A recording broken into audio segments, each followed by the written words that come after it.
బీఆర్ఎస్వీపై NSUI నేతలు మండిపడ్డారు. CM Revanth రెడ్డిపై అనుచిత వ్యాఖ్యలను ఖండించారు. హైదరాబాద్ ఓయూపీఎస్లో బీఆర్ఎస్వీపై ఎన్ఎస్యూఐ రాష్ట్ర అధ్యక్షుడు యడవల్లి వెంకటస్వామి ఫిర్యాదు చేశారు.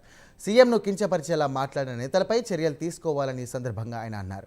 ఇప్పటికైనా చిల్లర రాజకీయాలు మానుకోవాలని యడవల్లి వెంకటస్వామి పేర్కొన్నారు.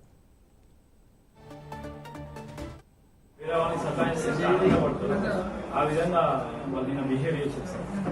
యాక్చువల్గా క్షమాపణ కోరాల్సింది వాళ్ళ ఎమ్మెల్యే స్పీకర్ గారికి, దాన్ని పక్కన పెట్టి చేసిన తప్పుని తప్పుకోవడం మనోభావాలు దెబ్బతిన్నాను సార్. ఈ విషయంలో చట్టపరంగా చర్యలు తీసుకోవాలి.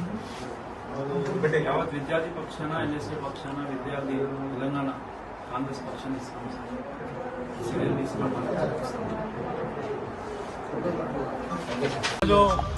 ఉస్మానియా యూనివర్సిటీ పోలీస్ స్టేషన్లో ఎన్ఎస్యూఐ తెలంగాణ విద్యార్థి పక్షాన పెద్దలు మానవతరాయ్ గారితో, టీపీసీసీ జనరల్ సెక్రటరీ మానవతరాయ్ గారితో నిన్న ఏదైతే జరిగిందో, ఆర్ట్స్ కాలేజ్ ముందు టీఆర్ఎస్వి కొందరు నాయకులు ముఖ్యమంత్రి గారి ఫోటోకి, కుక్క ఫోటోకి ఆయన ఫోటో అతకబెట్టి ఆ యొక్క ఫోటోకి ఒక ఇంజెక్షన్ ఇచ్చుకుంటూ ఒక ఆనందం పొందుతా ఉన్నారు. ఎందుకంటే ఒక మెంటల్గా ఇదైపోయిన ఒక వ్యక్తి ఏదైతే ఇచ్చేస్తారో ఆ విధంగా పిచ్చి లేచిపోయి పిచ్చిగా చదువుకున్న వ్యక్తులు ప్రవర్తించడం, దాని మీద చర్యలు తీసుకోవాలని చెప్పేసి మేము